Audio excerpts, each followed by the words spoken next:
there's a very specific gray called millennial gray. Really? And yes, say goodbye to millennial gray.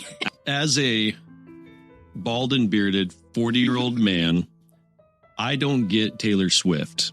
I think the way that she conducts herself and her fashion is insane. I would love to do that. I am actually terrified of AI. What's that? It scares the shit out of me. I think if you ban guns or something like that, people are still going to get them on the black market. And then only the bad people are going to have guns that know how to do stuff like the black market. As someone who's now thinking of starting their own family, and, you know, we live in a world that apparently you're terrified of through AI. Like, you still want to have kids, though. You've told me. Like, I do. Like, what gives you the optimism or the confidence to where you're like, yeah, I want to continue this, you know, this experiment called humanity on this earth? Warning, may contain Millennials versus Gen Z, Taylor Swift conspiracies, gun laws, abortion rights, and/or peanuts.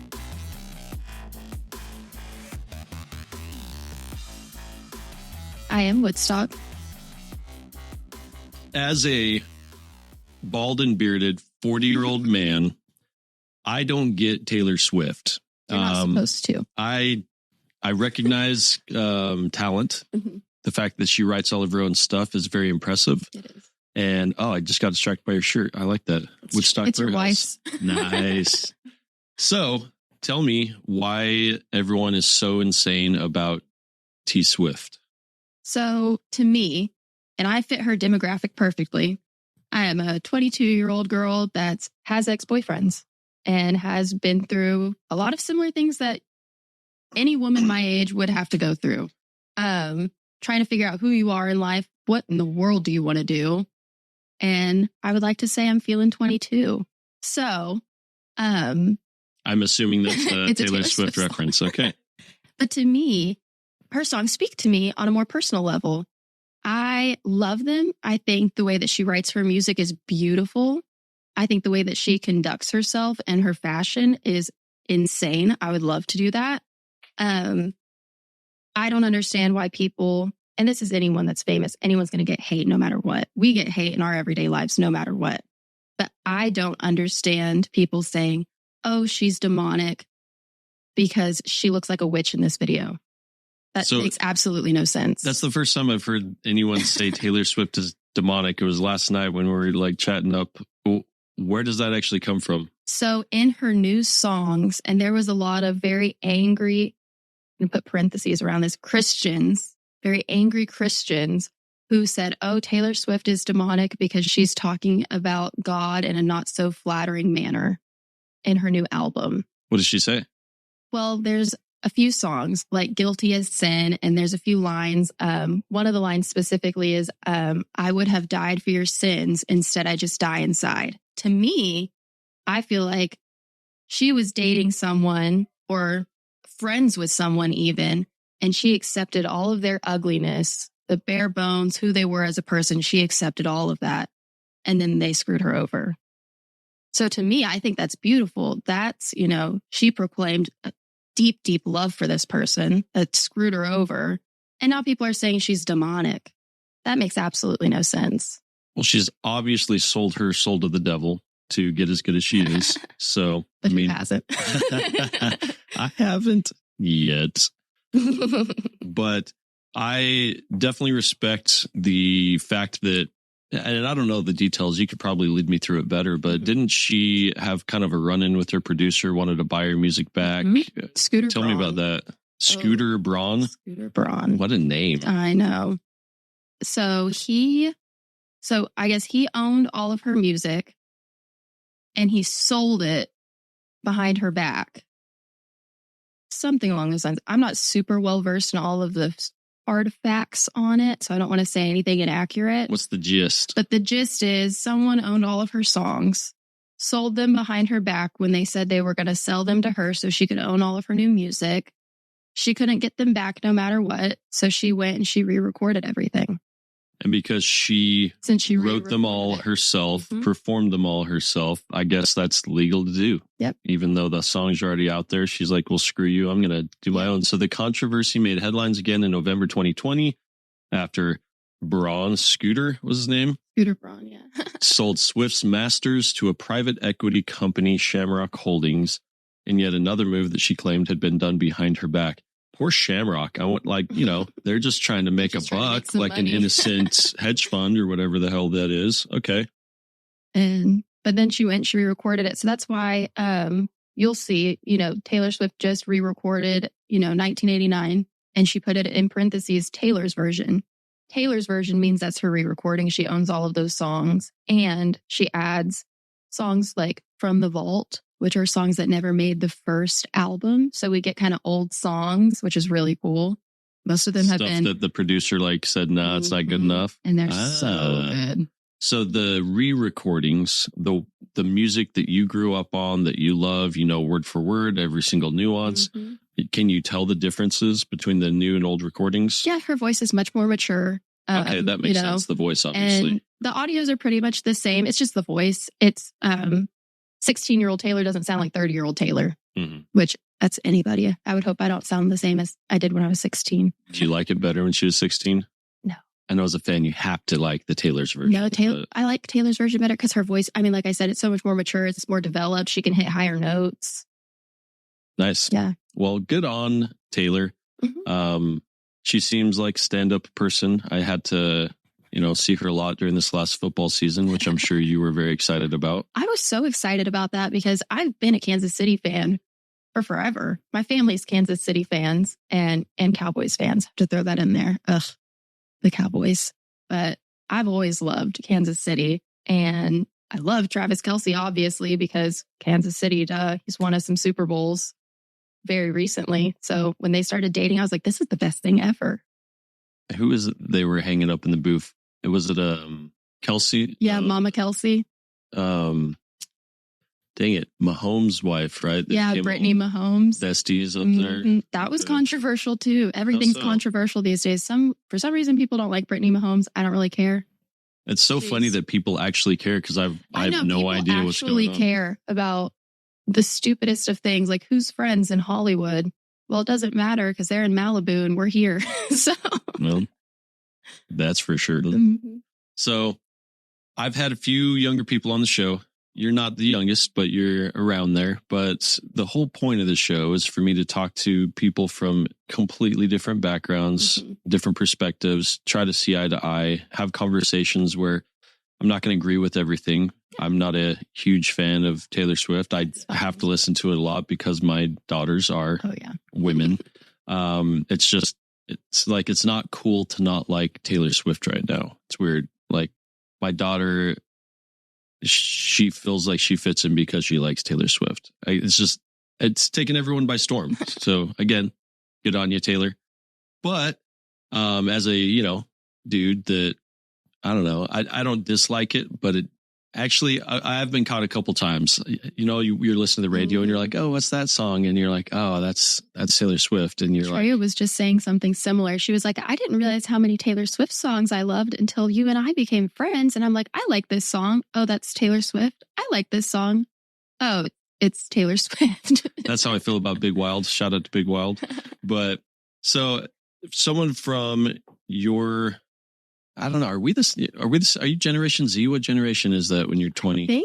I think I'm Gen Z. So we're in completely different generations. I know. How do you view like millennials? I know how people view boomers. I'm marrying a millennial, so I kind of have a different outlook on it. And I actually tease him all the time for weird millennial things that he does. Like, for instance, and you're going to think this is funny, he loves the color gray. I don't. Yeah, you're wearing gray. Top and bottom. And he's always wearing gray. And I don't really care for gray. Like, I'll wear it occasionally if I have to, like to bed or something, like sweatpants, But he is like obsessed with gray. And we have a brown house. And he's always trying to put gray things in our brown house. And I'm like, this is not okay. You can't do this. I'm like, you're so millennial. The only thing you like is gray. Is that a millennial thing or is that a guy thing? It's a millennial thing. A millennial thing? There's this very specific gray called millennial gray. Really? And yes, say goodbye to millennial gray. Out with the gray. The color was named after the generation born between 1980 and 2000, as was was seen as a reflection of millennials' values: minimalist, practical, and versatile. It symbolized a move away from previous generations' rustic faux Tuscan via style and toward a more understated and effortless look. That's all me. That describes me. I'm You're a gray person, and that's fine. Just keep it out of my house. I don't like it. Understated. Yeah, that's a good word. I'll myself understated. I'll say something. One of our millennial friends came over for the first time and saw, you've been to my house. I like vintage things. Mm-hmm. It's a very eclectic grouping of cool shit. And it's brown. The house is brown and cream. And she came in and she was like, oh, it's a beautiful home, but it's so dated. And I was like, excuse me, we just remodeled it like a few years ago. I was like, it's not dated. And she was like, this wall and all, all our big, tall, white ceilings and everything. She's like, this would look so much better if it was gray. And I looked at her, and I love her. She's one of my good friends. But I looked at her and I said, get out. I was like, absolutely not. Is she millennial? Mm-hmm. Oh, okay. Yeah.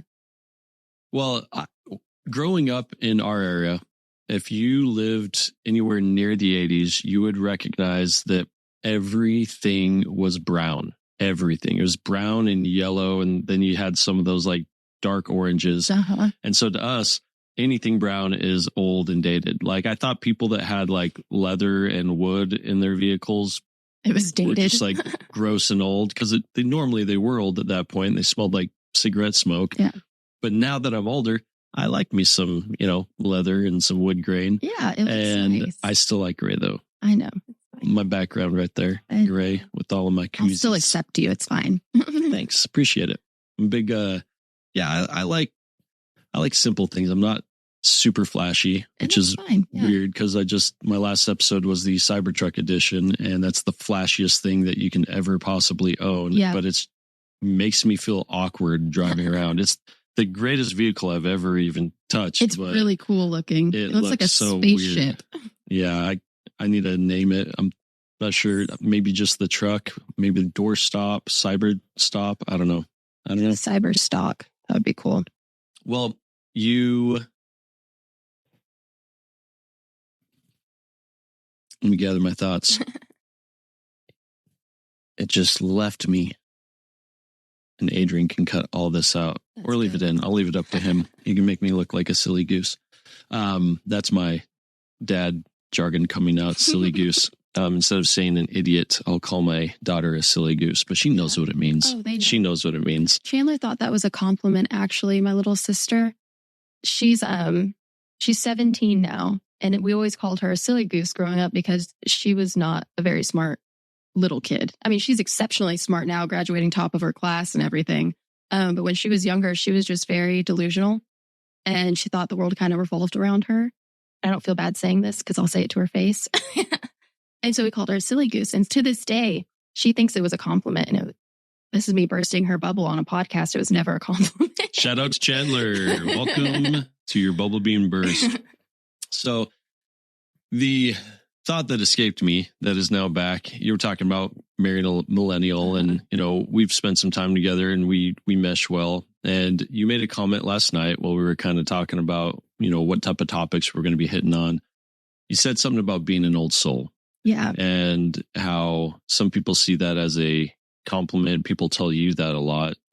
Tell us what you were telling me yesterday. Yeah. So, and because you've said that to me, you and Trey have both said that to me from when y'all first met me. Oh, you're such an old soul. We get along so well. And I'm like, yeah, because I had to kind of grow up way faster than I should have. When my parents got a divorce, and it's mostly my mom's fault. She kind of just went and did her own thing and partied all the time. And my poor dad had to work all the time. And so all we had was church. And then I would help out as much as possible, which was a lot, with all of my siblings. So I didn't really have a normal childhood. They got a divorce when I was like 12. So from 12 on, I was always worried about everybody but myself. And that kind of sucks. Yeah, my dad had a similar upbringing. He was kind of raising his whole family. He had a few younger siblings. Dad was out of the house young. I think he ended up passing away when they were all pretty young too. He was definitely an old soul. Mm-hmm. He's very, and I wouldn't say you're this, but he's a very serious person, very stoic. You know, he doesn't show a lot of emotion. But he also broke a cycle as well. He had a very abusive father. Because of that, whether it was him having to grow up young, him having some youth that, you know, showed him a different way. I'm not sure what all the different variables were, but he broke a cycle of abuse and violence in the household. And, you know, I'm a product of that. And I couldn't be more thankful, because I think we can all agree you shouldn't have violence in a household with young kids, or really anywhere. Yeah. But do you feel that, you know, what are the positive sides of that? There's so many negatives, but like, what do you think you gained from that? So for one, I think I have an amazing support system because of it. I have great friends. Because I am so much more mature than most women my age and kind of around my age. I have an amazing man behind me now, and I feel like I will be an amazing mom because I know what not to do with my kids. And that's something that I'm very excited for. And so kind of similar to your father, not in a violence way. There was not ever violence in my household, but I know how not to talk to young women that you're raising. And, you know, I think that's very important because I have a lot of sisters. I have 3 sisters, and they have a lot of self-esteem issues because of our mother. That's not okay. You should never talk down on your children. And so I think that's something that, you know, Nathan and I are going to do very different, is we're going to build our kids. I mean, you know, you have 2 beautiful girls. You build them up. You can't tear them down, especially women. I know that sounds a little sexist, but you can't do it. Well, there's balance in everything. Yeah. Anytime you go one way too much, it's always going to go wrong. Mm-hmm. Doesn't matter whether it's, you know. I mean, don't tell them that they're like the best thing in the world and they're going to, you know. I'm sure you can can't tell build them up a little too much in the world. But you have to be honest to them at times. Like I will play with my daughter and say like, yep, you're a princess and I'm your knight. And she has this fun, fantastical time. But then there's also reality. Exactly. Yeah. My goal as a parent is to get them ready for adulthood, because as we all know, it's hard. it's just pure suffering. Yep. You know, I had another young lady on, Kara, a few episodes back, and that's one thing we talked about. It was like, so many times people will be like, well, you aren't making me happy, Dad. You're supposed to make me happy. I'm like, no. My job is not to make you happy. My job is to help you understand how to make yourself happy. Yeah. How can you learn what this world is, what this life is, understand that it's going to be a bitch, and then you're going to die. And then what you do in between those two things is what's going to potentially, hopefully, bring joy in life, because it's not my job to make anyone happy other than myself. It sounds selfish, but at the same time, the most selfless thing you can do as a parent is let your kids fly alone, push them out of the freaking nest. You can be there to make sure they don't break their neck, but if you're always there giving them what they want to make them happy, guess what? You're making a very unhappy adult. Yeah. And like we said, you have to prepare them for real life. I was not prepared for real life at all. I didn't know anything. I still don't know how to do this. I didn't know how to do taxes, when to do taxes. I didn't know what you should be saving money for, that you can't just spend everything all at once. I was so bad at money management. That was like ridiculous, because my poor parents, they're not very good at money management. My dad's getting better. He's getting a lot better. But my mom, no concept of money or how it works or how to do anything relatively well in society. So it's like, just everything's always been given to her. Yeah. She's been enabled her whole life. And so I thought, curse of the beautiful. It is. And so I thought, oh, well, I'm not to sound vain, but I'm like, oh, I'm pretty like my mom. I'll be fine. That is not how life works. Well, I got a big slap in the face. I mean, it's how much freedom do you want to give up? Do you want to be in control of your own destiny, or do you want to do what someone with money just tells you to do, whether you love them or not? Don't want to do that. You got both options. I guess some people choose one, some people choose the other. I can't say what's right for anyone.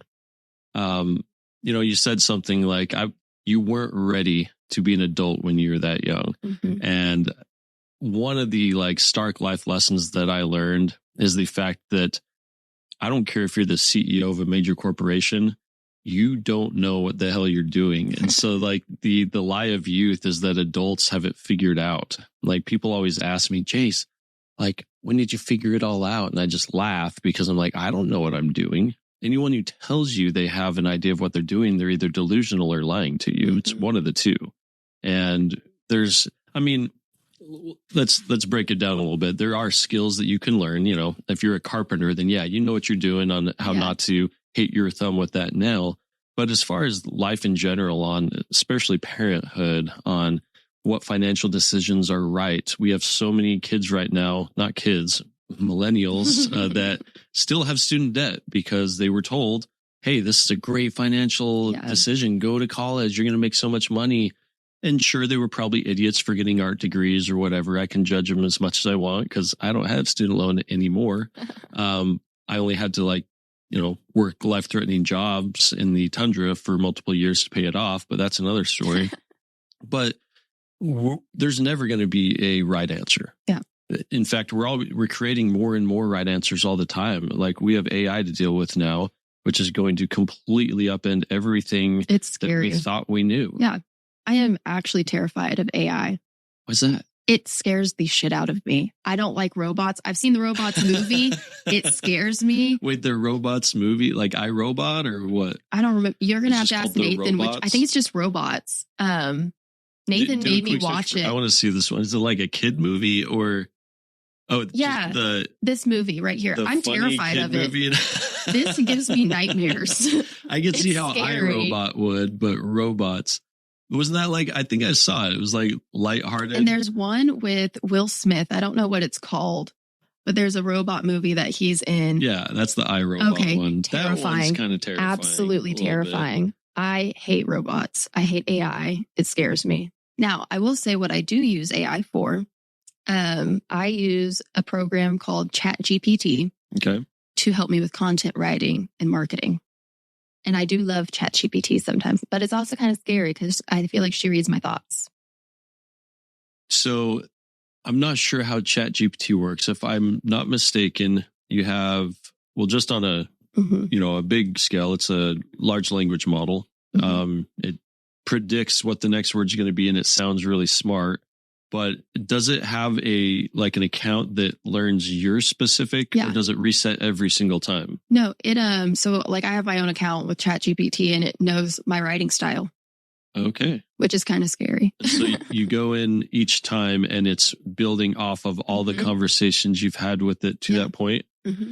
Interesting. I've messed around with it. One, I forgot what her name is. I think it's a different AI. It's like PI or something. It's a personal therapist that you can talk to that's AI. And I'm guilty of using it because it's so cool. So it's therapy from a computer that you're terrified of. Yeah. That makes perfect sense. And I am terrified of it. And I don't use it for serious things. I think it's kind of funny. So I'll put random stuff in it and see what it says. And like stuff that's not true just to see see how it reacts to different scenarios, how it builds off of conversations that you've had in the past. See how it kind of testing it out. And it'll say stuff like, oh, well, based on this experience and what you did to handle this situation, here's what I recommend you do.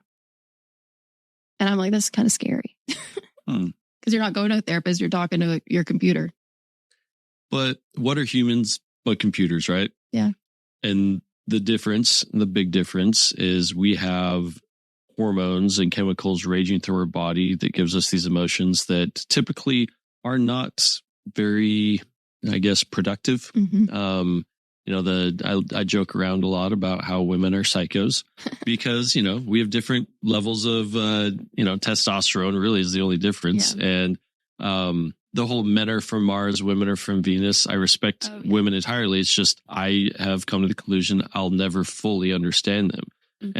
And, I've lived with my wife and 2 daughters. I've lost a lot of muscle mass, so my testosterone levels have plummeted. So over the last few years, being stuck in a box on wheels, traveling across the world with 3 other women, and my testosterone levels just plummeting, not only from getting older, but like due to my like health, I decided to just drop pretty much 30 pounds of actual muscle mass. I've gotten a little bit closer to seeing like, oh, this is why they think that way. This is why they act that way. And it's helped me be more empathetic. Very difficult, because then you start seeing like, it's the whole, like, I thought I had things figured out, and then you realize, oh shit, I haven't even started figuring things out. And that's scary because you're lost. But, I do miss thinking that I had all the answers though. That was really nice. I think I'm going to start doing some anabolic steroids and get back to the patriarchy. Those were good times. Maybe don't. It's okay.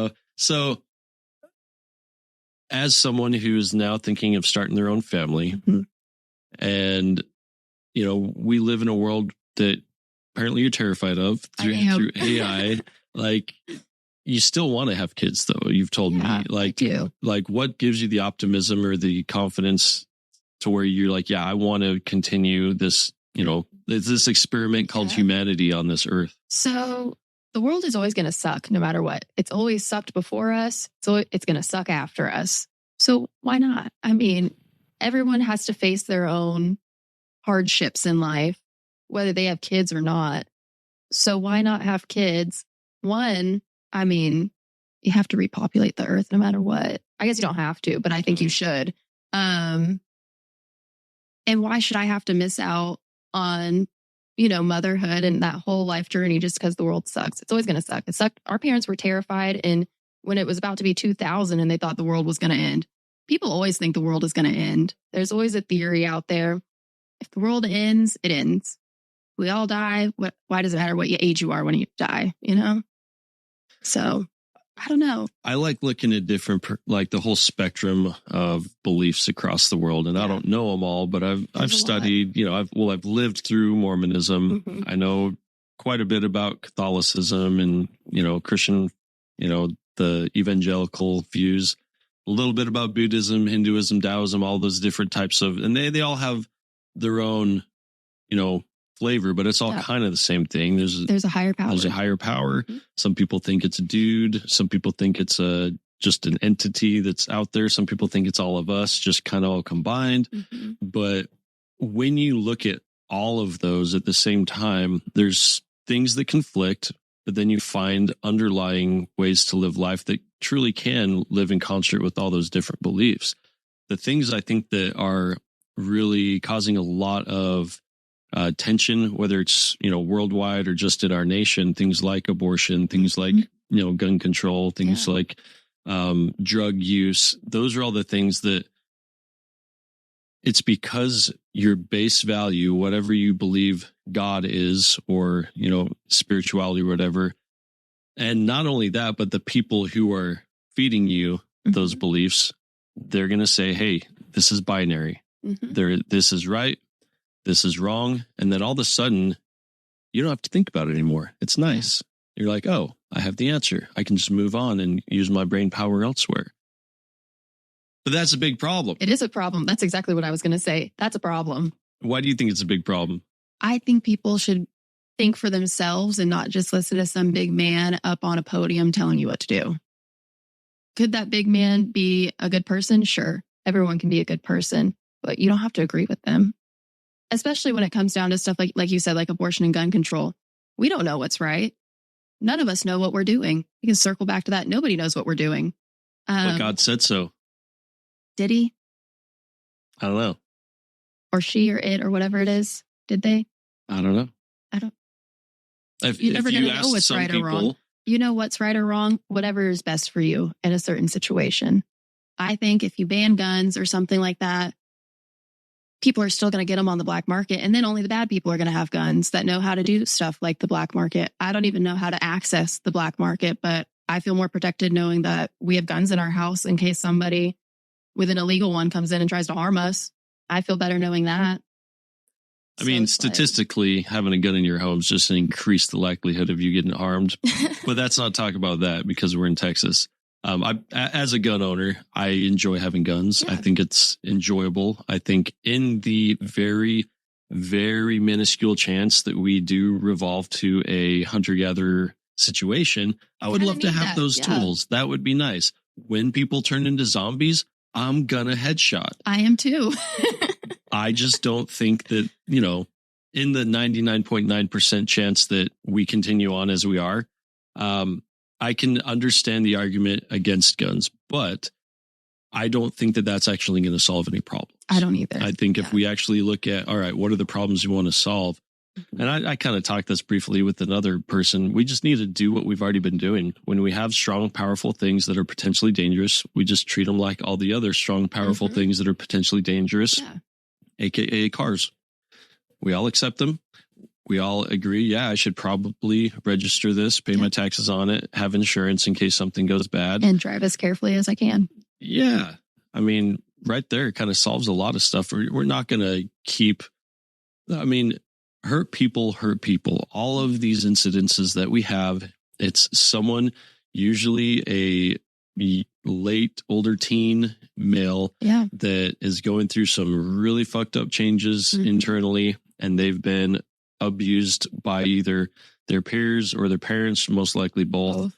And that, there's kind of an MO there. And yes, there's going to be exceptions all around. There are older people that kind of freak out. There's people that have trauma, whether physical or mental, through war or through anything, a car crash, for God's sake. But we can't make rules based off of that. We have to make rules off of the 99%. And I think there's a way for us to responsibly do cool shit. I do. Like and when you look at, when you look at the statistics behind how many of those guns were actually legal, not many of them were. Most of them are either... You're talking like school shootings? Yeah, like if you look at it, most of those kids, it's either their dads or grandmas or someone's that they stole and snuck in somewhere they're not supposed to have it, or it's just not even legal to begin with. And they got it. That's a good argument from some drug dealer on the street, which, yeah, it is a good argument for the opposite of what I want. Well, I think the one in Uvalde, I think he went and bought it. Yeah. He did. He was 18. Yeah, I think you're right that lots of them are taken from friends and family. That goes down to responsible gun ownership. And keep it in a safe. Yeah. And especially that one. We live in Texas. If you're not taught gun safety in Texas, Rachel's hooking us up. An estimated 4.6 million American children live in a home where at least one gun is kept loaded and unlocked. What? That is insane. Absurd, actually. As a gun owner, I think that is insanely irresponsible. Unless, I don't know, you're Superman. What's that family? The Incredibles. Yeah, they'd be fine. These improperly stored weapons have But yeah, you don't have a kid. We have some that aren't locked up. I think not having kids is a big point, but also break-ins do happen. A lot of the illegal guns out there is mostly vehicles. So in our home specifically, we keep one in the nightstand and we keep one in Nathan's desk drawer. And then the rest are locked up in the safe. So it says but they are loaded and ready to go. These improperly stored weapons have contributed to school shootings, suicides, and the deaths of family members, including infants and toddlers. So I'm going to circle back to responsible use. So blasting is a technical term for using dynamite. You have to get a blasting license, which I think is the coolest term ever. That is which is why I use it. They have to go through intense training because it's incredibly dangerous. As you should, yeah. And I think that guns are incredibly dangerous, as are vehicles. I think we need to go to the German style of how they handle vehicles.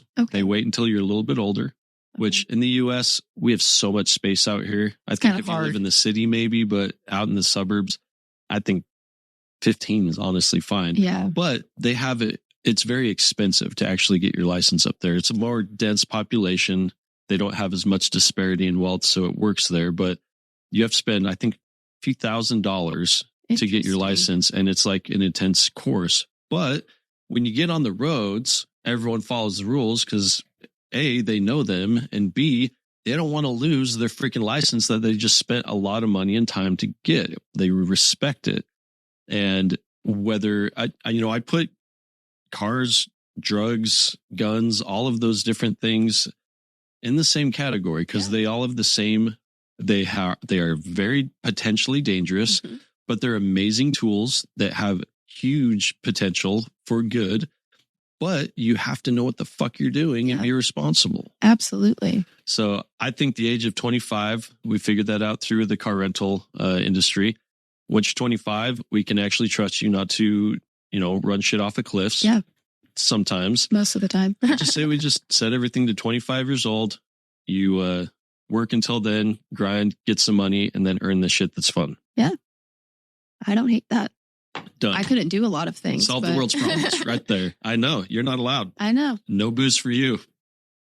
Okay, maybe booze is the exception. We're going to go to the German model on that one too. 18? You're 14? Sure, 14? go for it. Is that how young it is there? I think it's as young as 14, or is it younger even for drinking? Is it 14? Wow. But it's just like beer, like lighter beers. And then that's kind of cool. Yeah. It was if you're with family, I think it's like any age, isn't it? I don't know. I'll have to look that up. So what do you got here? Adolescence is an important time for brain development. Although the brain stops growing in size by early adolescence, the teen years are all about fine-tuning how the brain works. The brain finishes developing and maturing in the mid to late 20s. Wow. So I have heard that schizophrenia in males hits right around there. In females, actually, it's later on, closer to 30, which that's kind of terrifying. I don't understand why that would be. Because don't women develop quicker? That's what I thought. So, but a lot of the fears that have risen around psychedelics and marijuana, although I wouldn't consider it a psychedelic, kind of, it's psychoactive, but a lot of the fear around that is due to schizophrenia, because we do have evidence that if you have tendencies for paranoid schizophrenia, they can really be accelerated, I guess, to where you would have gotten anyways, or maybe even amplify. Yeah. We don't really have a lot of data on it, but they're right there, that same age where you have these kids going doing these mass shootings. It's the same time that people's schizophrenia comes out. Interesting. And it's the same time you actually have access to a lot of these substances and freedoms that you normally don't as you're growing up. And so anyone that comes from anyone that comes from a difficult household, that means nothing. Because for example, I had two friends in high school. One, his parents were never around. They smoked all the time. He had access to booze and cigarettes. He never did anything. Other buddy, he wasn't allowed to bring home a PG-13 movie. If he said ass, he would get in trouble. His parents would cry their eyes out if they ever heard he even had a sip of beer. One ended up being a very stand-up member of society. The other one went off and did drugs and, burnt out really quick. And I think you can guess which one's which. So, I mean, everyone's childhood is going to be equal in the sense that the worst thing you've experienced is the worst thing you've experienced. For some, it's having to raise your younger siblings. For others, it's, I didn't get picked for lead role in the church choir. Yep. I didn't get that either. I did go for the church choir. They didn't like me. That was pretty good. I'm not very good at singing. I was a church choir director at one point in college, and it was a kick-ass choir. I'm just going to brag real quick. They loved me, but here's the trick. If anyone who's looking to do a church choir, you go to the women and you say, hey, ladies, all these dudes think you're sexy. Don't use those words, but you need to you're not allowed in choir unless you bring one guy. And we ended up having more guys than girls. First college church choir that had a bass section. That's awesome. All right. Why the hell am I talking about church choir? I don't know.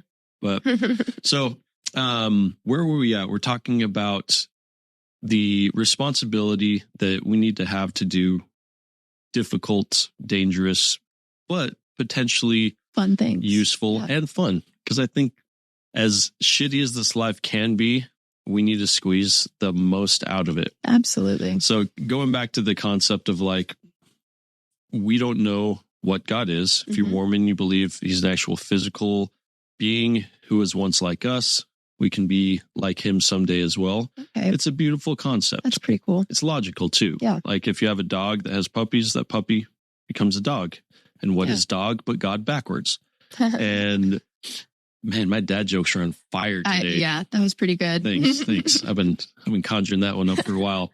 But I think that's a beautiful concept because it gives us hope. That allows us to say, hey, we're here on earth for a reason. It's a test for us to have these physical bodies that allows us to experience temptation and push against it. And it helps us learn these things that will eventually, through the eternities, allow us to become creators ourselves. And that's amazing. But then you have other people that feel like our only purpose on this life is simply just to worship a narcissistic being up in the clouds. Yeah. And I'm like, oh, you actually believe that? Mm-hmm. And they're like, yeah, it's the greatest feeling in the world. You should do it. And I'm like, well, why don't you just believe something that's cooler? Yeah. I'm kidding. I know a lot of people that believe that. I would say that to their face. I joke with people, but no. And that could be the truth though. It could be that like there really is power in surrendering yourself to Christ and all you have to do is believe and then all your woes go away. I believe the woes that are going away are you don't have to think about difficult things anymore, but I could be very wrong. Mm-hmm. On the other side, you've got, Buddhism, for example, Hinduism, all of those, they have some tenets that are very similar, but very different. And so people act in very different ways. And then so when we meet these different folks, we just truly don't understand them because they have these deep base values that are just different from ours. And that's why we'll always say that just travel is the great teacher. Mm-hmm. If you can go, not visit, I'm not talking about going on a vacation. That doesn't count. It can. You can see other people's opinions. Actually spending time places. Living somewhere.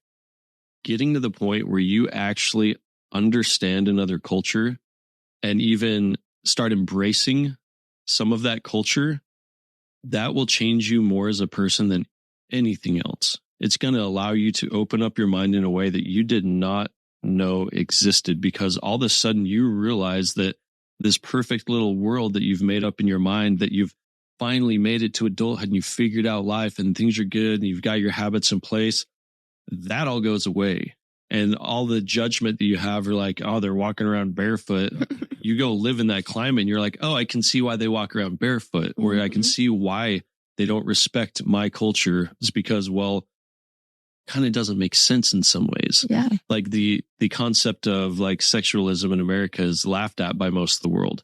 Like I've told this story so many times, but it's such an important part of like me kind of breaking out of my mindset was sitting there in front of some teenage boys and there were some tits on the screen. Mm-hmm. The TV was right there and it was the middle of the day. I think it was like a shampoo commercial and she's rubbing lather all over her tits and I cannot pay attention because I'm sitting here watching porn as a missionary. Yeah. I'm like, holy shit. And I'm like worried that these kids are going to see it and the parents are right there. Mm-hmm. And I was so confused. And they don't care. And they're like, saw me like being distracted. They looked at the TV, but they looked back as if it was nothing. They're like, what are you looking at? Yeah. And I realized that I was the problem at that point. Mm-hmm. It was my upbringing of like the stigma of like, oh, we're not allowed. We're sexualizing things by trying to not sexualize it. Mm-hmm. It's so fucking backwards. It is. Because it's like, why do they matter? Free the nipple. I know. I agree with that. When you go and you look, so and this is funny, I watch Emily in Paris. It's a really cool show on Netflix. And all of the stuff that these women that live in Paris wear, they don't wear a bra with anything. And like their boobs are out half the time. And they just look happy and free, sipping their wine on a little balcony, boobs out. Nobody cares. I give a lot of shit to French people. Come on, protect your borders. But honestly, I really do respect their lifestyle. Yeah. If you think about it and you look at the statistics, it's one of the few countries that has a decline in obesity over the last few decades when most countries are accelerating still. People make a lot of jokes and fun about how Americans are super obese. It's there's a balance, right? Mm-hmm. Balance of everything. No, we shouldn't make fun of people because they're overweight, but we should also care about people and their health. Absolutely. And that's the part that gets lost on a lot of people. very close friends and family that, yeah, they're morbidly obese, and I'm not going to be able to hang out with them in the next 40 years because they're not going to survive. Yeah. But at the same time, I enjoy alcohol. I enjoy all these different things. That's probably going to be cutting off some of my lifespan. So I can't judge them. Yeah. Food's their drug of choice. Sure. As long as they understand. And that's why I'm so passionate about like true education, not the education system, like going to school, but throughout our whole lives, constantly trying to figure out, okay, what is bullshit and what is true? Yeah. Like the food pyramid, having the bottom rung being mostly grains throughout our whole life. We've finally changed that. Yeah. Thank goodness. Yeah. What's your diet like? Depends on the day. When we cook at home, pretty good. We have a good balance. We cook a lot of red meat. We like to make a lot of steak and chicken. I'm obsessed with pasta. I make a lot of pasta. At least twice a week, I'm making some kind of pasta meal. Before we came here, I made tortellini, like a cheese tortellini with steak. And that's like a heavier meal. But I also do like, Nathan actually hates this. He gets so mad when I make it. But it's one of my favorite meals is I like to do a chicken bake, and it's called mayo chicken. Mayo chicken? Yeah. So you lather your chicken in mayonnaise. And I mean, you lather it, you stick it on good. This chicken is coated in mayonnaise. And then you sprinkle Parmesan all over it and you bake it. And then you serve it with some veggies. And I love it. Love some mayo chicken. Nathan's not a fan. He thinks it's weird. I don't know. You can't even taste the mayonnaise. It just makes it very, very like tender. Because he saw you make it. He saw me make it. And, you know, I put on the gloves to like get the mayonnaise out of the thing. It's delicious. That's exactly what it looks like. Rachel's on top of it. Photos of mayo chicken. I mean, it looks good. It's delicious. So is it like a full chicken or you just do a breast? I do chicken breasts. Okay. I'll do like 2 or 3 in the oven. Okay. And it's delicious, but Nathan can't get something about the mayonnaise just messes with him. He can't do it. And I'm like, you don't taste it. Trey is the same. Yeah. She doesn't do sauces. Mayo is like the lowest on her list. If I made it and didn't tell her what was in it, she would love it. You just can't watch me make it. Because it is kind of gross to watch. So you get your chicken breasts out and you put, your cooking gloves on and you have to dip your hand into the jar and scoop out all this mayonnaise and like stick it on the chicken. You should do an ASMR video doing that. It would sound pretty disgusting. And get some like microphones right up on there. Yeah. All the slimy sounds. But yeah, a lot of stuff like that. Decently balanced. I have a problem with Freddy's and Chick-fil-A. I'm kind of obsessed with them. Do they have Freddy's in Victoria now? We just got a Freddy's maybe like 6 months ago, and I go often. I like Freddy's. It's delicious. It's my guilty pleasure. Patty's too thin, so you have to get like a triple to get any meat. I get the double. That's good too. And but yeah, that's not healthy, but I do eat them a lot. And I like ice cream. I decided to join you on the mimosas. In a coffee mug. In my fancy Rick and Morty coffee mug. Love it. I love Rick and Morty, actually. Really what an amazing show. It's awesome. So good. The first episode, that pilot, just blew my mind. It's really good. Nathan and I just rewatched all of it not too long ago. Have you watched all of the ones with the new voices? I have not. I have not seen a single one. So Nathan has and I haven't. I just haven't. I don't know. He watched them all with Christian when I was out of town. Did he like them? He said he did. I'll have to check them out. He did say that he liked them. What was it? Like the guy got accused of like inappropriate. I don't even know. It's like. I don't look into a lot of those things. I don't know. Bang young chicks, guys. Yeah, come on. Just don't do it. 18 and up. Keep it above the belt. Unless you're in Sweden, I guess it's 16 is the age. Is that really what it is? Yeah. Interesting. I was in Sweden and my friend was going to set me up with someone and she's like, she's a little young. I'm like, oh, okay. I was thinking like 18, 19. Yeah. I was 25 at the time. Normal. Yeah. Yeah. She's like, yeah, she's 16. And I called it off. I'm like, that is so weird. Yeah, absolutely and not. Afterwards, she's like, yeah, the legal age is 16. Or no, it was 15, I think, even there. That is ridiculous. And I'm like, oh, I don't know how I should feel about it. Should I change my mind? I kind of don't like that. But it goes back to what are we used to and where do we live, Yeah, it's so culture. I don't know. Maybe they're all old souls. I don't know. Yeah. I don't know. Well, so while we didn't even notice it, there was you noticed it. I missed it. There's a note slipped under our door to talk about from something. from one of the what is it, guest audience? No, people in the other room. It says, ask Bella to talk about how/why she doesn't remember the Eras tour show. And I believe that's a reference to Taylor Swift. Taylor Swift concert. So why don't you remember? I felt so bad because one, the tickets that we got were obscenely expensive. We could have gone on a whole vacation for what we spent on those tickets. And I did start to remember a lot of it, and Nathan recorded most of it. So I went back and watched all the videos. I don't know. I had short-term memory loss, amnesia, something. I also almost had a really bad asthma attack while we were there. All the smoke really got to me, and my chest was special effects smoke. Yeah, my chest was tight. I couldn't breathe very well, and so I had to sit down for one of for the entire folklore set, which was one of the longest ones. I had to sit down for it. Were there seats, or was it? Yeah, there were seats. So just nobody was with people moshing around you. Yeah, there were seats. Just nobody was sitting. Okay. And there was one particularly annoying child in front of me that was on her mom's shoulders the whole time. And I'm not a very tall person. I'm average-ish, but I'm kind of short compared to most people. And so it was very annoying because I couldn't see a lot of stuff. But I don't know. I had some kind of weird amnesia, and apparently it happened to a lot of people. It was a very strange phenomenon that happened to a lot of people that had such strong emotions about this Taylor Swift concert, which sounds cheesy. It sounds kind of silly. And I just forgot a lot of it. I did start to get some memories back. I remember the opening and stuff, but no, I don't know. Interesting. Very weird. So excited. I was so excited. Surreal, like your brain just I had said never it was a dream. Yeah, it exactly. It was like a dream. And I wasn't even drinking very much. I had one beer.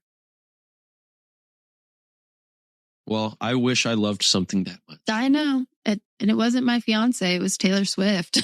Have you seen the videos of the crowd back in the day with the Beatles? That's what that reminds me of. I have not. Pull one of those videos up, Rachel. There's these the fans. I've seen the Elvis ones where crazy. Women were fainting. Yeah, I think same thing. We have these stars, and I guess T Swift is on the level She's of Beatles. There. And can I say that? Yeah, she is the Beatles number and Elvis one level. She is. She's actually. Don't fully quote me. I believe she broke some of Elvis's records. I'm not surprised. Not surprised. Give us a little sound there. See what this is sounding like. Is the lull before the storm. Thousands of Beatles fans are bedded down for the night to await the People arrival laying of all over hero. the place for those who are listening. When the dawn comes up like a teenage scream, the arrival of the froggy-voiced foursome is imminent. Froggy Cries voiced. of the crowd grow in pitch and volume, drowning out the whine of the jet engines. I guess you didn't have TikTok back in the day, so this is the only thing that gave you dopamine. Appearances in the United States. 12,000 young Britons roar a welcome. Their shrieks rise in an awesome So I learned recently that the Beatles, I guess they got their start in Joshua Tree, California. Is that true? I have no idea. I don't know much about the Beatles. All I know is Yellow Submarine, and that's about it. That's One what of the I know. worst songs of theirs. I love that song. I loved the Beatles growing up. So my family, just the era we were, CD players were just incredibly expensive. I decided to save up some money. I had a paper route. I had a job since I was 6 years old. Wow. I would sit on my mom's lap and steer sometimes, I remember. And I saved up some money. I was probably 13, 14 years old. I was the first one in my family to have a CD player. It was one of those little Discmans. Yes. And it actually had 2 headphone jacks, which was super cool because me and my buddy would sit there and listen to Tom Petty and the Beatles because those were the only albums we owned. I had, it was back when they were $15 to buy a single CD. And I'm I'm going to get more bang per buck. That's how my mind's always worked. So I got the only one that had 2 discs, and it was a Beatles, but it was their late stuff. Mm-hmm. I didn't even know Twist and Shout was the Beatles, even though I claimed I was this huge Beatles fan. And so I'd sit there and listen to Let It Be and Hey Jude and While My Guitar Gently Weeps, all of these amazing songs. But yeah, I didn't know Oh, you didn't know Twist No, and I Shout? didn't know that was the Beatles. Well, there you go. The more you know. So Taylor Swift ends 2023 breaking Elvis Presley's record for the most weeks at number 1 on Billboard 200 chart. And this is her re-recorded stuff, or is this all fresh new stuff? For 2023, that would be a new album. Okay. So during the final week of the year, 1989 Taylor's version topped the chart for the 5th time. So it was old music. It was She the old broke music. the record with stuff she wrote back in, what was it, the early 2000s when she started writing all that? Yeah, that would be probably like 2014-ish, 1989. I don't know. Because when she did, what was it? True Love. That was like 2006. Yeah, that was like her first stuff, right? When she was like, I love that you knew that. Yeah, I learned that song on the guitar. That's the only reason I learned the guitar is to, serenade girls. I was a loser. That's a good song to learn. Yeah, I forgot it like almost immediately. But no, it's crazy to think that she's made it so far. Again, props, Taylor. Can't believe I'm saying it, but I like some of your songs. They're pretty good. We were listening to there was I guess just a full story that San Antonio had like a Taylor Swift rave, which weirdly enough said for all ages, started at like 9:00. I don't know who's bringing their 10-year-olds to a 9:00 9 rave. p.m. rave. It said all ages. And I don't know how you can have a rave to Taylor Swift music. So this morning we listened to it this morning. There's some cool remixes. There's some dubstep going on, or house music or whatever. So Laser's remixes, That's exactly. originals, neons, and more. Candy Pop presents the return of Taylor Rave. And that means they've had another one before. The return of it. Yeah, I just really want to figure out what the whole all ages thing is, because I've never been to That's why we didn't want to go. We were very sketched out. Were we going to be raving with like 9-year-olds? I don't think I could do that. I mean, when I picture a rave, I've never really been to like a true rave. I haven't either. Based off what the videos tell me, I'm supposed to have a neon mesh shirt and suck on candy. Yeah. And not have 10-year-olds present. Do you know what we need to invest in is those headphones that all link up? Yes, a silent rave. Have you ever done that? I've wanted to. I've seen, so the only it was a silent disco that I went to, but it was at church. So silent disco. You're listening to Staying Alive. We were listening to like, what is it? Hillsong United, that church band. God, I want some video of that. That would be so fun to watch. Just a bunch of and it was silent little kids. That's exactly what it was. I think I might have a video. I'll have to look. How awkward! It's definitely on Facebook. You hear the shuffling of the feet, but no music, and just like and we're just really like cool praising moves. Jesus. Oh man, that would silently. be awesome. Yeah, kind of cool. We need to track down some video of that. Have someone like dub some stuff over. We get that. That'd be meme worthy. That would be meme worthy. Show. So we've talked a little bit about religion. You had a less than pleasant experience with it in your childhood. And yesterday you were bringing up some pretty passionate feelings about certain things that, most people that come from this area, they're kind of in the same vein of religion, which is like kind of evangelical Christian. And they're very, very, very, very, very against abortion. In fact, I have a very good friend that has said his voting is 100% in line. If you do support abortion, you don't get his vote. And I respect him for that. I understand for presidential type stuff. Anyone. Anything. Like if you believe in abortion, then he's never going to be able to vote for you. And that's his like stance, right? And that's fine. He's entitled to that opinion. Yeah. And I think that the conversation that we were having yesterday, it really came down to if you know the full history of the person that's dealing with this pregnancy and their current situation, unless you know, how do you make a decision for other people on and you can't make a decision. I could never make a decision for somebody else. That's not within any of our jurisdiction, in my opinion. I don't think we should ever make that decision for someone. And I don't think we should take that away. I don't know. Do I call it a privilege or a right or what? I don't think that you should take that medical right away from someone that you don't understand. Because for me, if I got pregnant right now, cool, awesome, having a baby, that's fine. But for someone else, what if that's just not feasible? One, the economy sucks. A lot of people can't even afford to feed themselves. That's debatable. Economy is actually doing pretty good if you're in the U.S., but continue. Not everywhere. Have you been to Victoria recently? No, it's fine. But a lot of people, I mean, I used to be a bartender, so take half of my bartender girlfriends into consideration. They don't make any money. They don't make very good life decisions. And they don't, some of the guys that they've been involved with are not father material. They would not raise a child. So if one were to have an abortion, I think that's within her rights to do so. And I can't tell her otherwise. And so if you are in the camp that abortion is murder, that God abhors it, and that's a great sin, it's you would just not. say, Is it something I would do for myself? No. But is it something that I'm going to judge somebody else for? No. Because you know what else is they say in the Bible? If you want to talk about God, all sin is equal.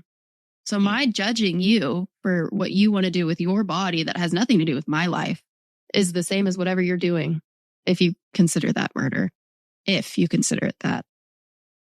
So, and just to put ourselves in the mindset of those people, because a lot of people that listen to my show, they are just that, right? And I've even been told, like, some people have said, hey, I enjoy your show.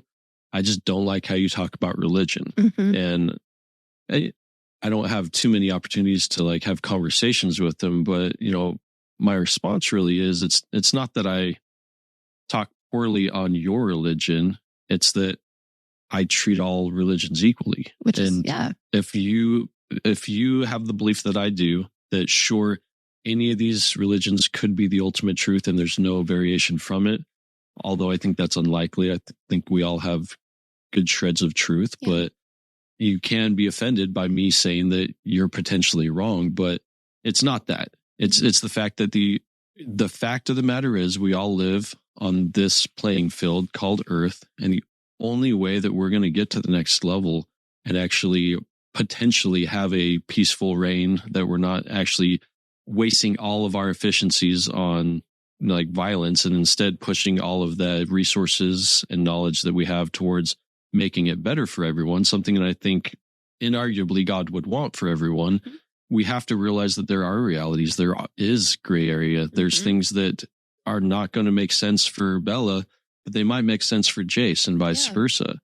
And from their perspective, though, let's imagine for a minute they are right. Mm-hmm. Let's say God says 0 abortions, no matter what, doesn't matter the term. Many states have tried to push for that. They do, and they still try to push that. So your friend that, you know, she's in a city with a questionable economy, not making enough money to barely take care of herself, let alone another child. The husband's not going to be there. And if he is, it'd probably be worse off. They're saying that your friend should have that kid.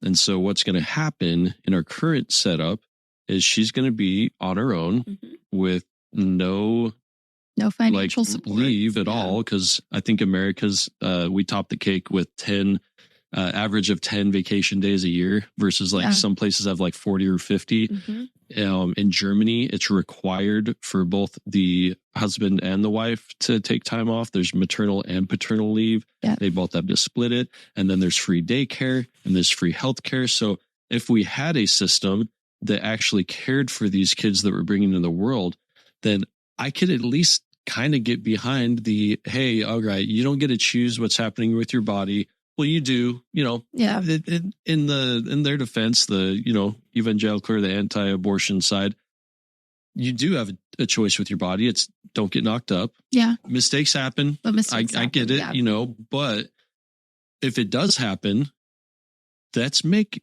an infrastructure that actually allows these children to have a good existence. Because I don't care who your God is.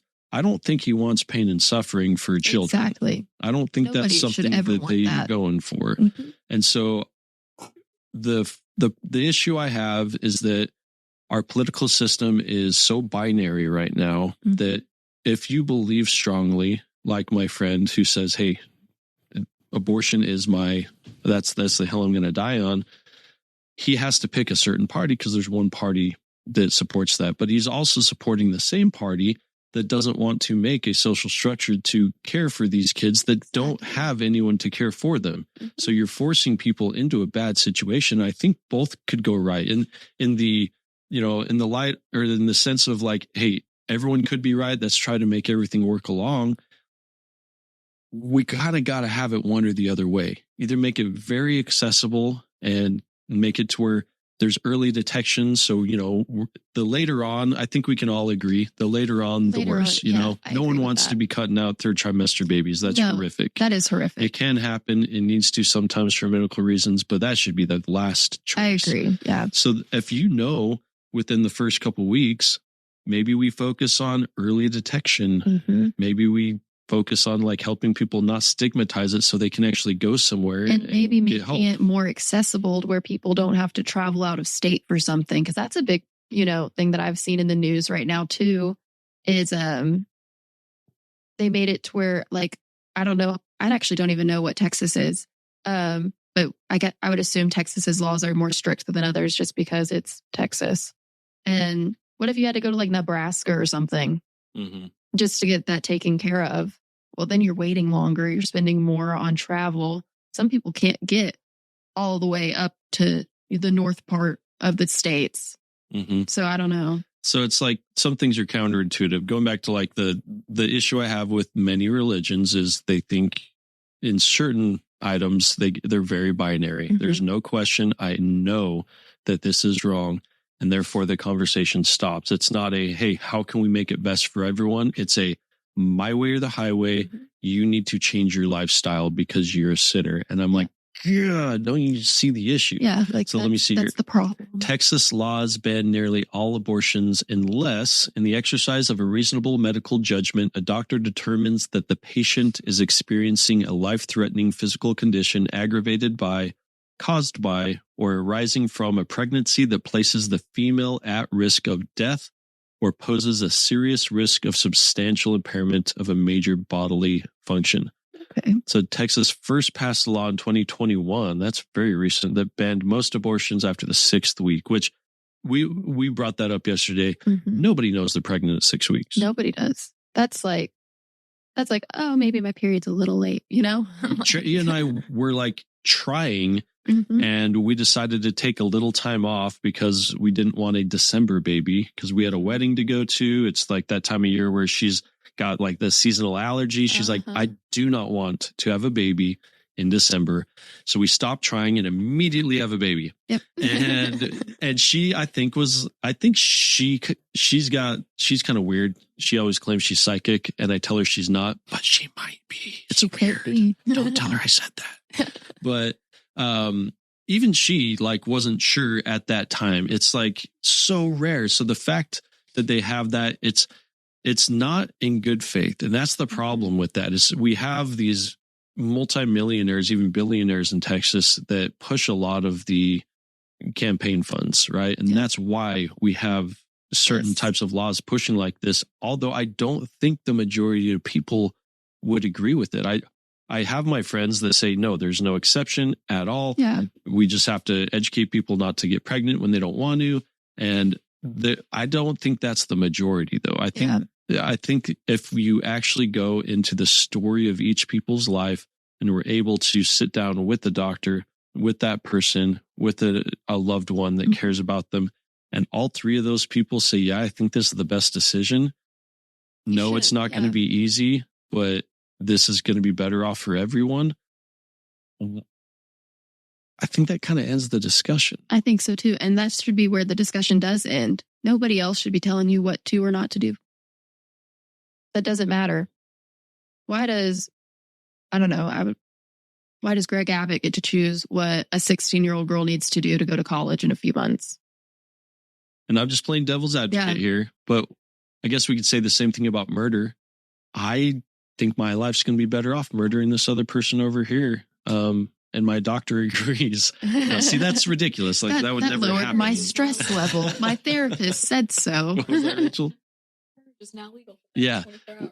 We're gonna Why stay don't we right bring here. up The Purge? The Purge. I would excel in life. I have never seen that movie. I've never seen it either, but we all know what it is. Yeah, Oh, The Purge. it looks terrifying. The Purge is an American anthology media franchise centered on a series of dystopian action horror films distributed by Universal Pictures. I think that concept is fun in the sense that it kind of shows how ridiculous humanity can be. Yeah, But it's also one of the things I don't like about media, or at least for young people, because as a young person, or at least with my daughter, I won't let her watch anything until she understands it's not real, Yeah. right? But I think we all fall prey to, even to today, we'll watch a film that's either politically motivated or has some like social underlying structure Mhm. or underlying social structure. And we're like, oh, that's the way the world is. But it's not. Or, oh my God, this is what's going to happen to the world. America's going to end up like this. No, it's not. You're like, okay, so That's growing not- up, I was in the most rural setting growing. Well, not really. Like I know people from like Edna, and I'm just kidding, Edna. I was like, Edna? The story of Edna is hilarious though. But no, I grew up in Utah, Colorado, Wyoming, Arizona, all kind of flyover states. Very low density population. I'd never really lived in big cities. The closest I'd come to, I don't know, like, I guess, yeah, I'm thinking here. I guess I lived in Mesa, which is like pretty much Phoenix, but that's for a year. So I didn't really understand the city at all. I watched a lot of movies growing up, and I swear I have a point for all this. But when I watched a movie about New York, it showed that New Yorkers were just assholes. Yeah. Just pure assholes, right? I ended up going to New York, and it wasn't my first time there. First time I was maybe like 18 or something like that. But as an adult, I go there and I pull up in this giant F-250 diesel in Manhattan, and their streets are so narrow you can't get by. If someone's sitting there in the middle of the road, you got a car on either side. It's a one-way street. This dude has his flashers on. He's just sitting there. And I'm like, I don't want to be the asshole. So I'm not like honking at him, but I'm like waving at him like, hey, buddy, like, you going to let me through at any point? Like maybe like a couple minutes goes by. It's probably like, a minute, but it seemed like a long time because I'm late trying to get somewhere. And I'm like, come on, man, let's do this, doing the whole hand wave thing. And he eventually pulls up and lets me by. The guy gets out of his car, comes up to my window, and I'm like, I can hold my own. I don't see a gun on him. So I roll down the window. Dude profusely apologizes. Okay. I'm like, I'm so sorry. I'm hired to come pick someone up. I was told I have to stay there. I might get in trouble for moving, but I just want to let you know I'm so sorry. I'm like, that is not what Hollywood portrays. Yeah, because they do. They're like, New Yorkers will spit on your face if you look at them the wrong way. Granted, this guy was not a New Yorker. He had a little bit of an accent, so that's probably why he was. It could be. But I've never been to New York, so I don't know if they're mean there. Yeah, I showed up with the big old truck, and I pull out this giant gun case and walk down the street. It was just microphones in my gun case, but it dawned on me afterwards. I'm like, that was a little sketchy looking. Yeah, I wonder how many in New people were York. looking at me. Yeah. In Texas, nobody would think twice. I think New York's pretty safe now, though. Is it? Like back in the 80s, 90s, not so much from what I hear, but I feel like New York is dirty. Like, I feel like, I don't know. That's just what my thought would be because it's so many people in such a small area. So I've been to New York and LA. LA, way more disgusting. Really? Way dirty. Yeah. New Yorker, people are actually a lot more friendly than you think. That's good. They're, the only thing is you don't smile at people in New York like we do here in Texas. You just smile, like nod at everybody. Yeah. Everybody is to themselves. They're going about their day. They're just chilling. That's nice. yeah, my buddy Scott, who I interviewed in Manhattan, he's originally from Utah, so we've seen both sides. And I'm like, well, kind of describe the difference to me. He's like, we're not mean to each other. It's just we have shit to do. Yeah. But you're also way more aware of everyone around you. So his example was, you have this tiny spot in this restaurant and the bathroom door is right behind you and you're sitting trying to get your paper done and someone's walking up by you.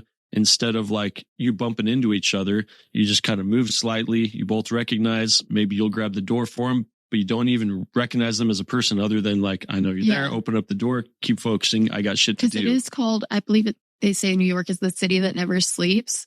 because people are there to work. There are a lot of big businesses there. There's a lot of cool internships there. There's schools there. So, I mean, that makes sense where everybody is just laser focused on whatever they're doing.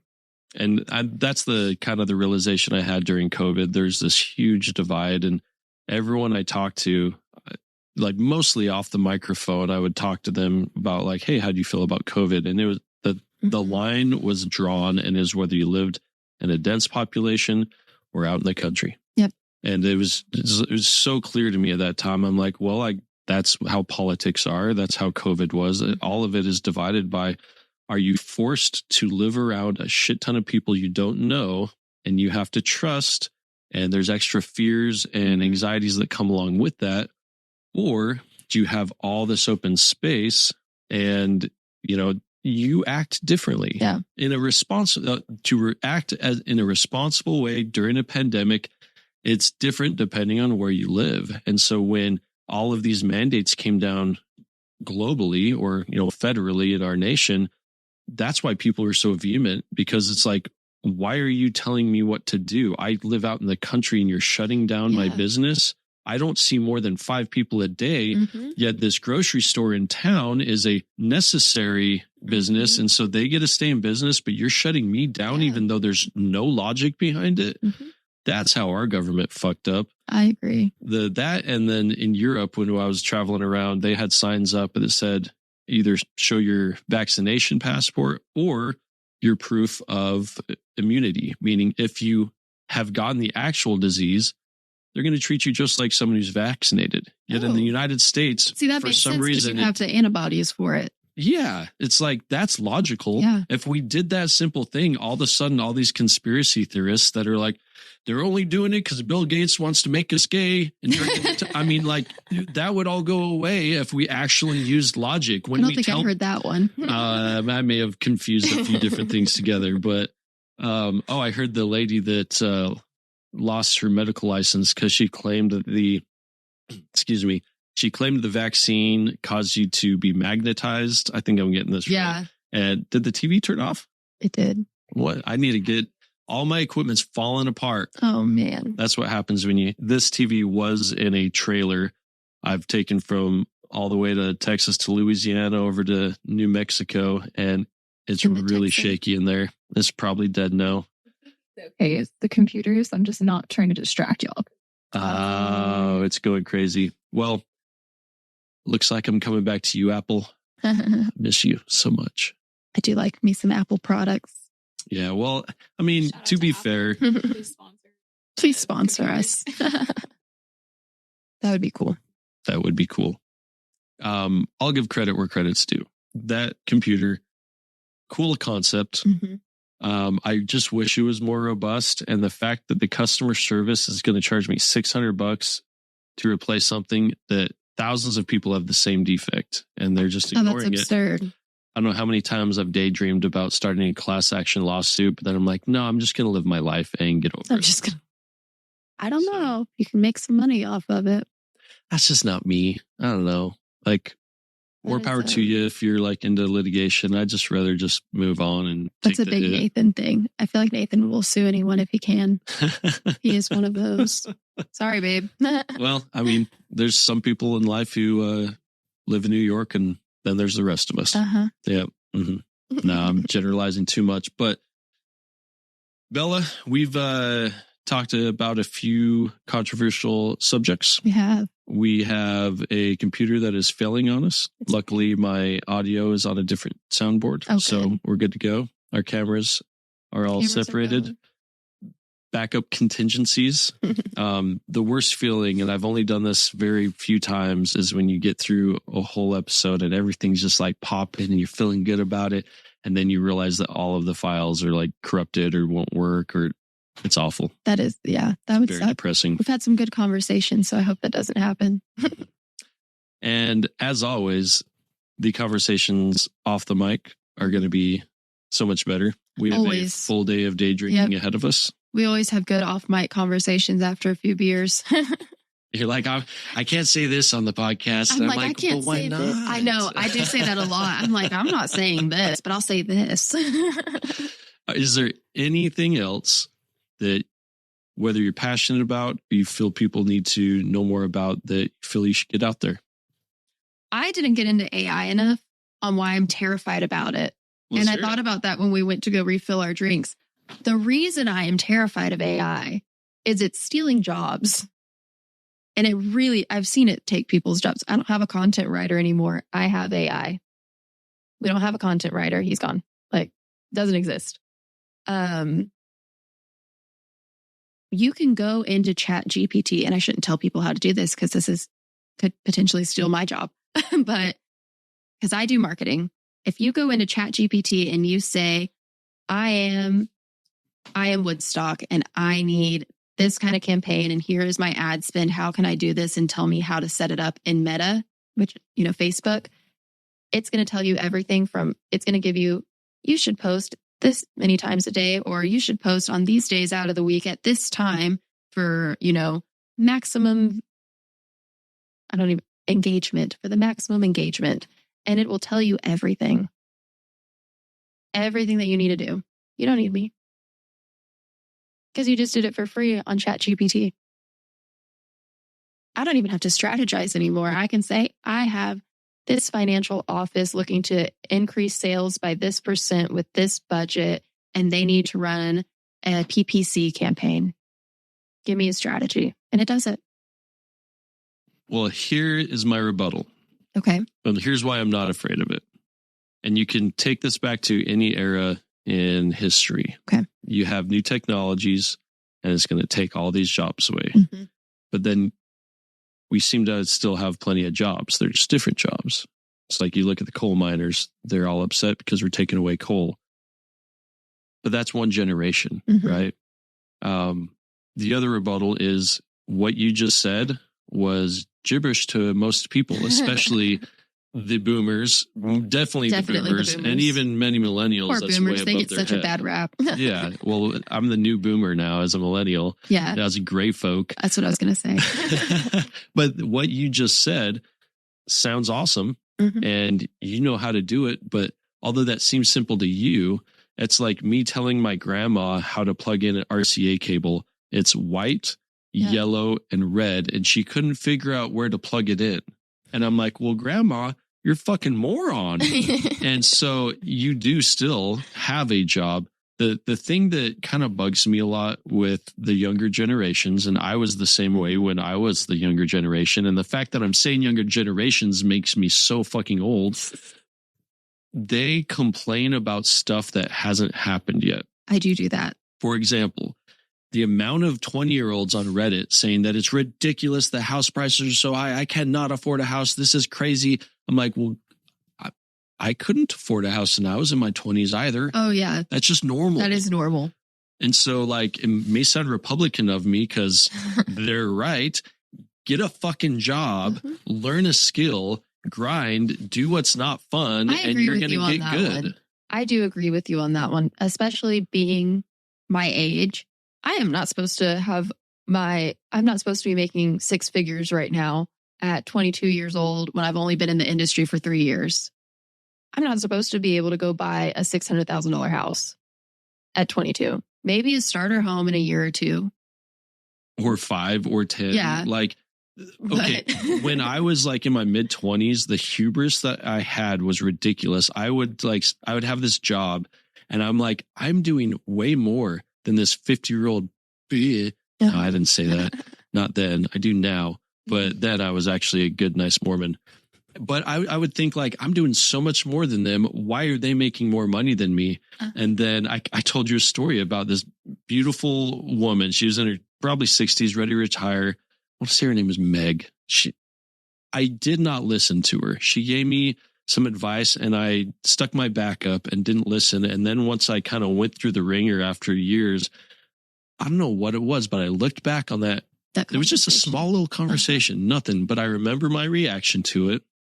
And I remember, wow, Jace, that was idiotic. Why didn't you listen? You had this huge fount of knowledge. And then the hubris that I thought I knew what was the right and productive thing to do was ridiculous. Because now that I'm halfway to her age, I'm starting to realize, oh, I have so much to learn, and there's so much more nuance in what makes a good employee, a good manager, a good owner, a good entrepreneur, a good friend. Yeah. There's so much more to it than you could ever imagine. So yeah, if I say to a 20-year-old, grow the fuck up, I'm saying respectfully, no, like, what skills do you want to learn?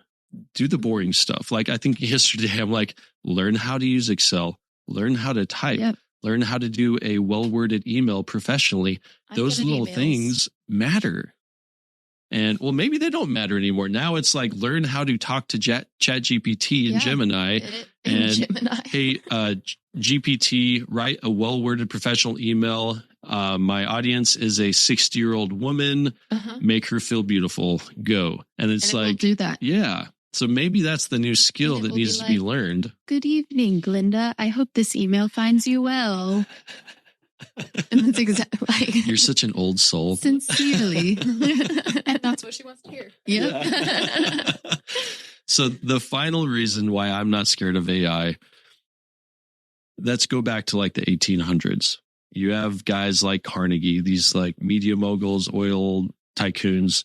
They had an insane amount of resources, which would allow them to have these brilliant ideas.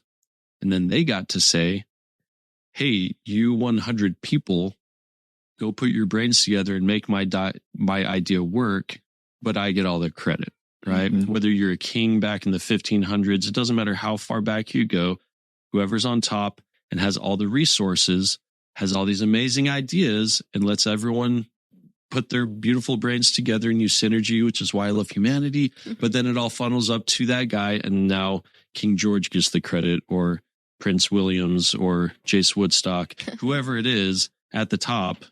That last one was a joke, obviously. We have that now at our fingertips. Yeah. I was sitting in it was a comedian place. What do you call a comedian place? Club? Comedy club. Thank you. And the first guy that came on, he sat there and he looked at us and he was just glaring at all of us. And we were like putting like drink orders in. They're bringing us some beers and stuff. And he said, look at all you motherfuckers. Y'all are just Renaissance kings and queens sitting over there. I'm just your jester up here making you laugh. And you got these wenches bringing you ale and your turkey legs. And it struck me as so incredibly true. Like right now we have an unlimited supply of dopamine that back in the day, we just didn't get that. Now we have like food literally delivered to our doors by pushing a magic screen. This piece of glass is going to get me food. Chick-fil-A delivery. I do that at least once a week. So now AI is making us those giant media moguls. We are now the CEOs. It's just, what are we going to do with it? Then your brain actually understands that you can type that into your now new servant that is pretty much free. It's free. And now you have the resources of a 1890s billionaire. Think about it that way. Pretty cool. Crazy. So, yes, it's going to take jobs. Like my brother Daniel has this board game business. He just found out that some of the artwork that he commissioned, they used AI. So he has to redo all the artwork or else the board game community will blacklist him. And I'm like, well, that's kind of crazy because like everything's going to be AI going forward. He's like, yeah, but it's taken the job of an artist and that's really important to this community. It is, yeah. And I get it. I don't think that's going to be important to the community in the next 10, 20 years. I don't know. I think it's going to be how good are you at manipulating AI to get a beautiful outcome. It's just a new type of paintbrush. It's like saying, hey, that's not fair. You can't use that type of paintbrush or that type of paint. When you're painting, we all have to use charcoal. Yeah, we all have the shitty paint, so you can't use that. Exactly. But there's now an artist that is mad at me. And they're all graphic artists too. They're mad at you? Well, by saying that. Oh, because we don't need you anymore. We have AI. Well, no, we still need. No, we need graphic designers for sure. But it's like the actual artists probably were pissed off at graphic designers at first. Yeah. It's like, no, you can't use a computer. That's cheating. You have to use oil paints. So you have to draw your grid and outline your subject and shade it in. What worries me about AI is where it's learning from Well, the internet. So they had to cut ChatGPT off from access to like Google, because every time that it had access to social media like Twitter, it would turn into a racist, homophobic, narcissistic asshole. It would become human. Yeah, it would. It would turn into like a piece of shit and start calling people racial slurs and, oh, you effing this, that, or the other. And so there's a lot of trial and error still, I'm sure, with giving it access to the internet. I see that as it just being a teenager. Yeah, it's real angsty right now. And honestly, that's one of the big reasons why I chose the format I did in this show. Mm-hmm. I think that when you have something like Twitter, you can transfer some quick information, but you don't have the different shades of nuance. Mm-hmm. And like we've talked about with abortion and gun control and drug use, that's everything. That's the importance. It's the different shades. And when you have a text, how many times is that misconstrued? Mm-hmm. How many times you even have a phone call with someone and they're yelling at you, but then you see them in person and all of a sudden they're civilized and actually have a conversation. And I've said it through so many episodes it was during COVID and I'm doing these in-person interviews. People ask like, why does it have to be in person? And I would say it's everything. It is. First off, how often do you have an uninterrupted conversation with another human being for over an hour, making eye contact, even to the point where like I joke around about pheromones, but there's so much communication that is lost on us that being in person has a way of transmitting information better than any other way as far as the full nuance. And so going back to AI, if it's going to learn from something, I'm going to be drowned out in this sea of, hey, click this. Here's some tits, so click this. Here's some blood, so click this.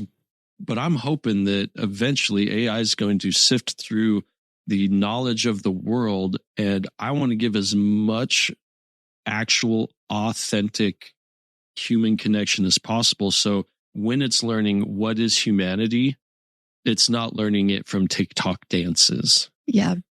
And they have their place. They're fun, but it's entertainment. And it's just fun. Yeah. Shouldn't be on AI. They don't need access to that. Well, there's no avoiding it. It's going to be. AI will be racist and xenophobic and all of that because that's the history of humanity. But I think hopefully it becomes, an old soul and a civilized human being. It understands robot that, like, thing. Really the only way forward is synergy. It's the whole game theory of John Nash. It's sometimes the best thing for yourself is giving someone else what they want. Sometimes selflessness is the most selfish thing you can do if you think ahead and not in this moment. But hopefully in the near future, we can see some progress with the AI. Yeah. I feel that it's going so fast. It's going to be a blink before we just... And hopefully it doesn't take over the world. Hopefully it does, but in a good way. Yeah, not in like iRobots. I'd rather have that AI model run the world than the people that have been over the last 2,000 years. I can agree with that. I mean, I don't know. When I say that, I'd say it like tongue in cheek, but then I hear it and I'm like, honestly, you think about all the leadership over the last... You think about the people running just the country right now, and it's atrocious. Some unbiased, unemotional guidance would kind of be a breath of fresh air. Yeah. And honestly, I don't think... Or maybe someone that's not a senior citizen. We can get some young people in there that know what's going on in the world, how to work TikTok, what it's called. And right after I said that, like, I had no idea what I was doing and I should have listened to the 60-year-old. And then we're like, yeah, but screw them anyways. It's balance. Boomers. It's like we almost have to have two different voting pools. Like, if you go in and you're voting and you're 20, it counts different than when you're older. And we almost have like a split leadership. It's like maybe we'll have, the House is younger people and the Senate the old farts. I don't know. There's AI figure this out for us. So when And I want to say it's when you turn 50 or 60, when you're a pilot, you have to retire. They don't let you fly planes anymore because you are in charge of so many people's lives. And you could be at the top of your career. You could be the most physically able you've ever been in your life. You could have been eating right, working out, and you don't feel 50 or 60. But you're in charge of all these people's lives, so you can't fly planes anymore because you're too old. But we can have an 80-something-year-old in office that falls off his bike and doesn't know what left or right is. I mean, it's At least Biden can ride a bike. At least he can ride a bike-ish. It was a Mitch McConnell that just had us, Control-Alt-Delete like moment multiple times. Just froze. They do. And I hope they're not making really, really, really important decisions that affect the entire of humanity while that happens. Mm-hmm. But hey, we'll see. Mm-hmm. I say Bella for president. We're going to start that campaign here. What year is it? 2024. It is election year. It is election year, isn't it? It's election year. I don't know how many people would vote for me, but I could run independently. I'm either going to write in you or Kanye, one of the two. Don't do Kanye. I actually worked with someone who wrote in Kanye last year. Oh my God. I'm serious. Like, well, it's better than voting for the other two.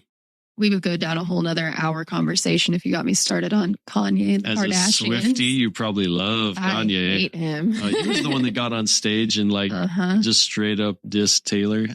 Was that her first award ever? No, it wasn't her first ever. It was a really big one. It was like a big deal. Which one was that? Was it a Grammy? I don't care. Don't know. Love you, Taylor, but I don't care. I care more about Taylor than Kanye, I guess. I've never enjoyed Kanye music. I don't like his music, and he's kind of weird. Now, Kendrick Lamar, I'll listen to that guy all day. Lamar. How the Taylor Swift, Kanye West, VMAs. So not important at all. Not that important. Sorry, MTV, or I don't think that's MTV related or not. I don't know.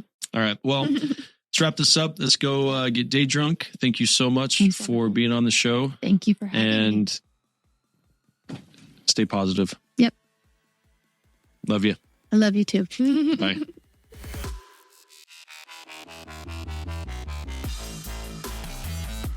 I am Woodstock.